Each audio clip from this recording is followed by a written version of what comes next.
तर देवकर या कॉलेजमध्ये एका विद्यार्थ्याने आत्महत्या केली. आत्महत्या लिहिल्यानंतर त्या ठिकाणी सुसाईड नोट देखील दाखल आहे. तर काय प्रकरण आहे सर?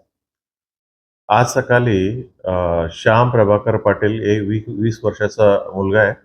हा सुसाईड केलं म्हणून इन्फॉर्मेशन मिळाल्यावर जिथं सुसाईड केलं होतं एक पेइंग गेस्ट आहे रामानंद पोलीस स्टेशन हद्दीमध्ये. तिथं आपलं पोलीस गेलं आणि त्या मुलांचं सुसाईड केलेलं बॉडी हॉस्पिटलला पाठवलं आणि ते पूर्ण रूम शोधल्यावर एक सुसाईड नोट मिळाल्या होत्या. ते सुसाईड नोटमध्ये त्यांनी सविस्तर लिहिलं की कालच्या दिवशी म्हणजे 15 फेब्रुवारीच्या रोजी 2 मुलं तेच गुलाबराव देवकर बी फार्मसी कॉलेजमध्ये शिक्षण घेणारे 2 मुलं भांडण करत होतात.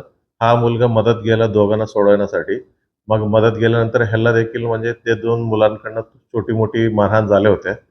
या विषयावर जे गुलाबराव देवकर बी फार्मसी कॉलेजचे प्रिन्सिपल आहे. प्रिन्सिपलला हे तिन्ही मुलांना बोलावून घेतलं आणि सर्वांसमोर ह्यांना मारहाण केलं होतं म्हणते. ते मारहाण केलेलं या विषयावर त्यांना खूप इमोशनली डिस्टर्ब झाल्या होत्या.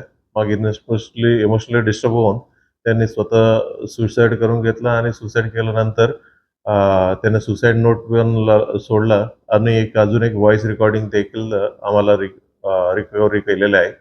जे प्रिन्सिपल आहे त्यांच्या विरोधात आम्ही अबेटमेंट टू सुसाईड आत्महत्या प्रवृत्ती करण्याचा गुन्हा दाखल करण्यात आलेला आहे.